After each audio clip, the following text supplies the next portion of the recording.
Bonjour à toutes et à tous, je vais donc vous faire une petite vidéo test de l'Alter-Ego que j'ai reçu il y a maintenant un petit mois, fabriqué par Tonatech, une petite société basée à Gap.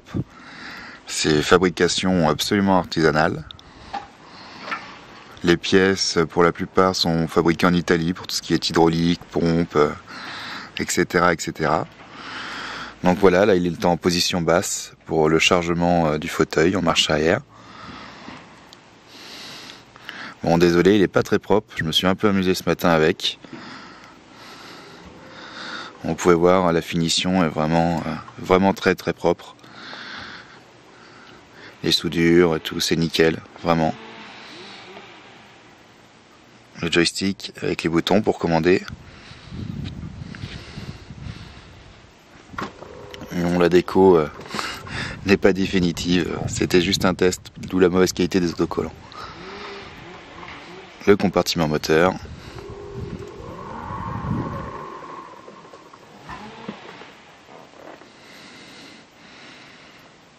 Avec la signalisation, les feux, c'est la version non homologuée.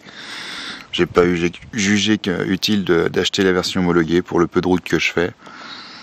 La version non homologuée me suffit largement.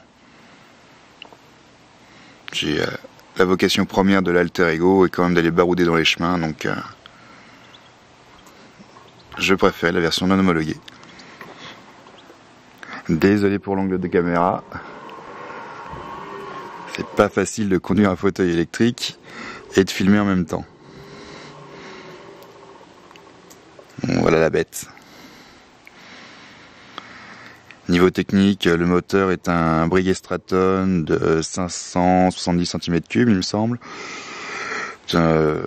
Transmission hydraulique intégrale.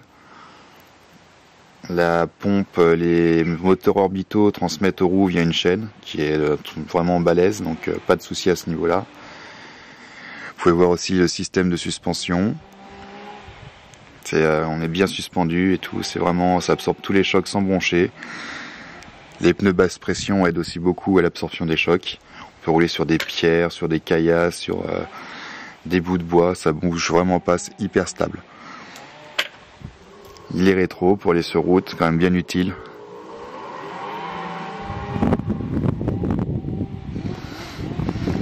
Voilà, poste de pilotage. Les coussins qui se gonflent une fois que le fauteuil est dedans et qu'on amorce la montée de l'Alter-Ego. Permettent un bon maintien du fauteuil. Il n'y a vraiment pas de souci. Le harnais de sécurité aussi pour faire du franchissement, c'est quand même assez obligatoire. Surtout pour un tétra. Voilà, donc je vais embarquer. Désolé si la caméra n'est pas au point pendant quelques secondes. Donc de dos.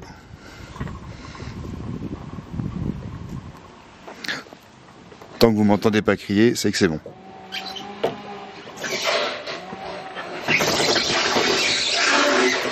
Là on entend, ne vous inquiétez pas, c'est les guides.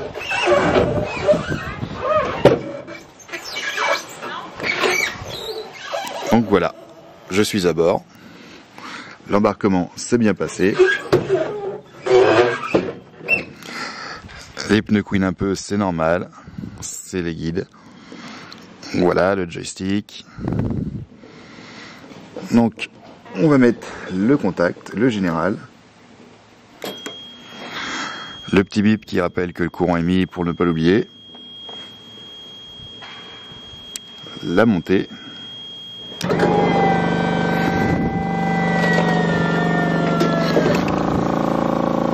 Le joystick se rabat directement sur moi pour conduire. Il s'escamote pour pouvoir rentrer plus facilement dedans.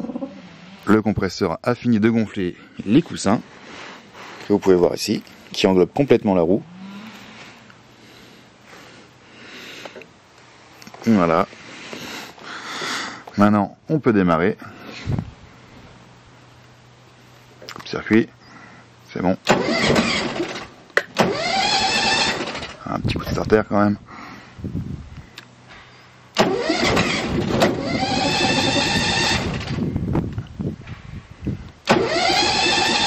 Bon alors pas de starter. Effectivement, pas de starter.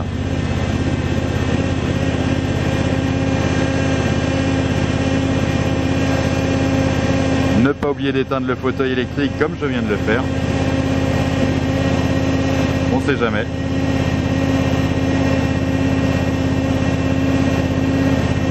Voilà.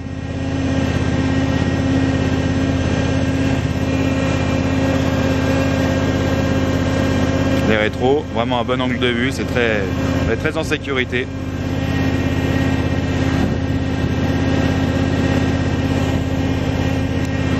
Donc sur les commandes, la montée et la descente, coupe-circuit, un poussé pour couper le moteur.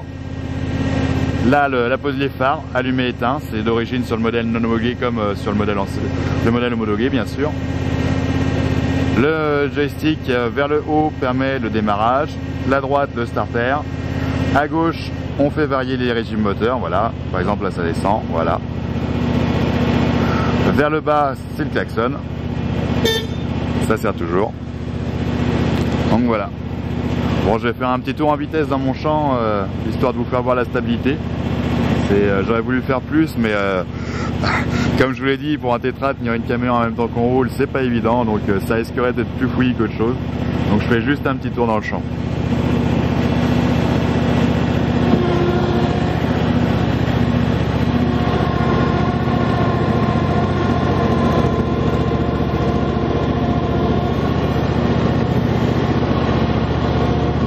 Ça roule vraiment très bien, ça absorbe tous les chocs, enfin la plupart. Je vais essayer de me caler un peu plus. Il va vraiment falloir que j'investisse dans une GoPro.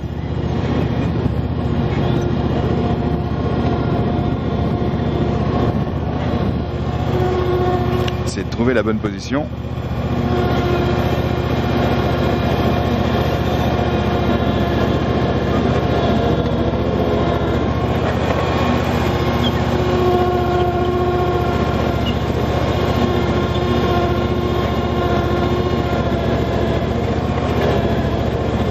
Niveau bruit, c'est vraiment très raisonnable. Je ne sais pas si ça rend bien à la caméra, mais on peut largement parler avec quelqu'un à côté de soi.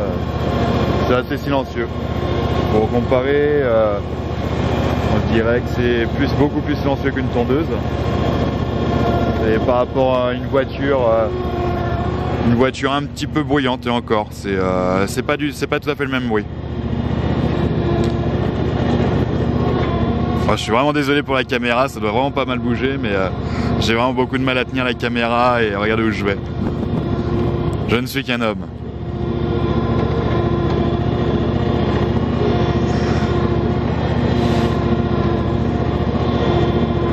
Niveau performance, en vitesse, on est à entre 13 et 15 km/h à peu près. Voilà, je vous aurais bien pris la butte, mais je suis pas attaché, donc je vais pas trop m'amuser. On va y aller doucement.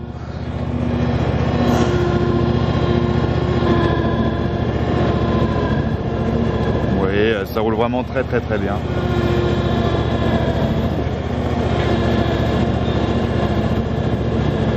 Bon, attendez, je vais demander à ma femme de m'attacher.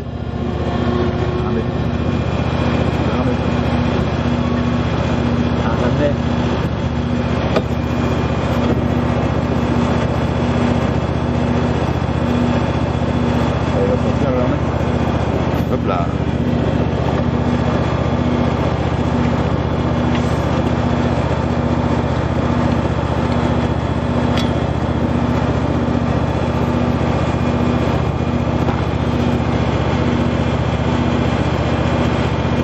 Je m'attache, 2 minutes. Attention, ça va bouger.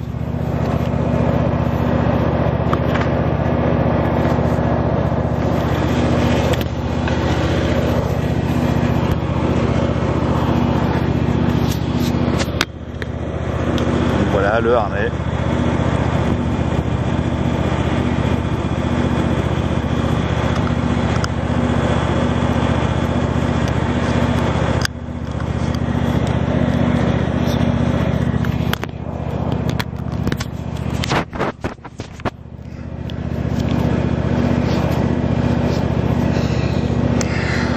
Bon, désolé pour ceux qui auront vomi. Bon, maintenant, alors le harnais, j'arrive à le mettre tout seul, mais étant donné que là je l'ai mis que après être monté dans l'alter ego, c'était pas trop possible. Bon, maintenant que je suis attaché, on va passer un peu aux choses sérieuses. C'est de me mettre niveau éclairage. Donc voilà, je sais pas si on voit bien le relief, mais une belle butte. Le genre de choses que j'essaierai pas de monter en fauteuil, même avec un fauteuil tout-terrain. Donc bah, en avant. Ça grimpe, ça grimpe, ça grimpe.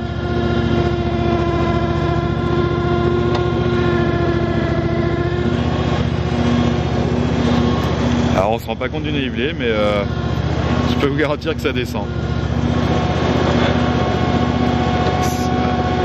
Là c'est vraiment... bon, je vous dis, on se rend pas trop compte, il faudrait que je demande à ma femme de me filmer. Mais c'est vraiment que ça descend vraiment beaucoup.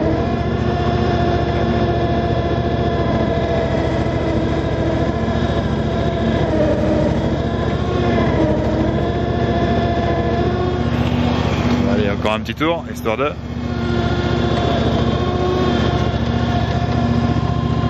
Ah, je sais pas comment vous vous rendre compte de l'angle, mais je suis vraiment la tête en l'air. Et ça passe nickel.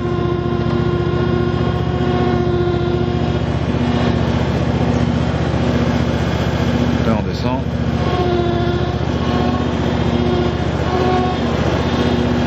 La suspension est vraiment du rigide, juste ce qu'il faut, pas trop souple.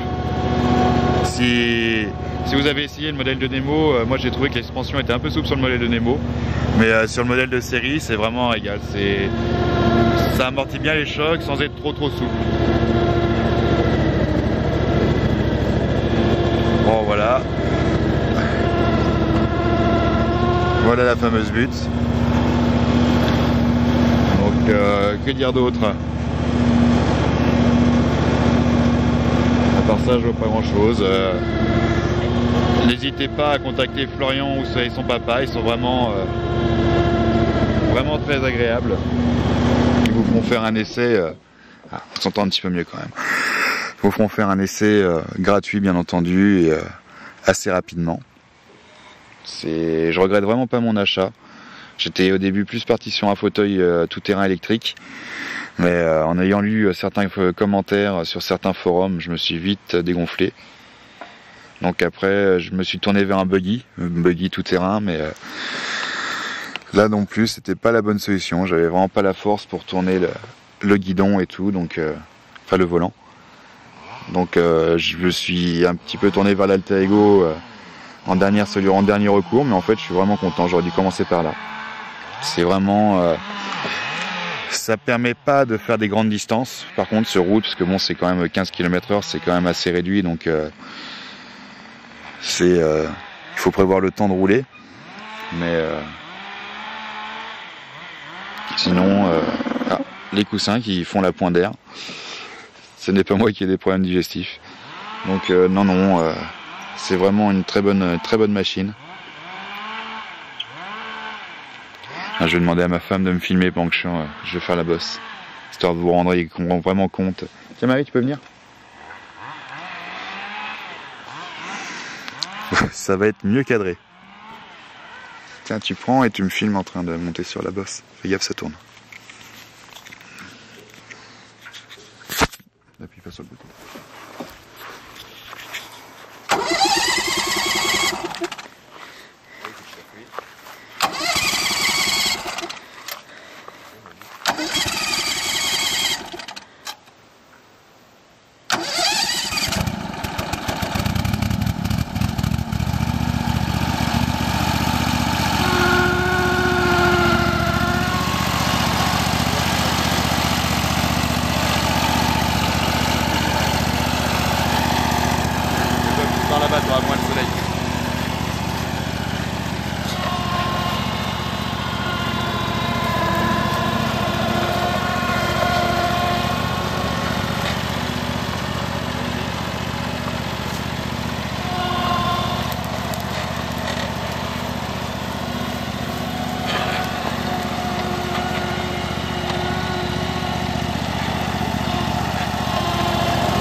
Petite chose que j'ai aussi... Tu me filmes Petite chose que j'ai aussi obligé de préciser, c'est que l'Alterigo n'a pas de roue directrice. Donc en fait, on peut pivoter sur soi-même. Les roues d'un côté tournent, c'est un peu le principe du char. Tourne d'un côté, sens inverse dans l'autre. Donc quand on est par exemple bloqué dans un chemin parce qu'il y a une branche qui est tombée ou un arbre qui est tombé, c'est bien pratique de pouvoir faire demi-tour sur soi-même plutôt que de se taper une marche arrière de plusieurs kilomètres. Ça m'est arrivé ce matin. Donc voilà, pour ce qui en est de l'Alterigo, c'est complètement tétrapouved. Vous pouvez le voir, on est vraiment bien installé, c'est super confortable, ça passe partout. Niveau fiabilité, bon, un moteur qui tourne à 1500 tours minute, ça peut avoir pas mal d'heures à son compteur sans sourciller. Niveau entretien, c'est du filtre à air, du filtre à huile, enfin bon, très courant. Possibilité de faire l'entretien chez un vendeur de motoculteur, n'importe quel garagiste, ou soi-même. Donc voilà, c'est mon petit test de l'Alterigo, je suis vraiment satisfait. Merci à Florian et à son papa pour avoir cette merveilleuse idée et pouvoir nous redonner ce petit brin de liberté. Complètement tétrapouved.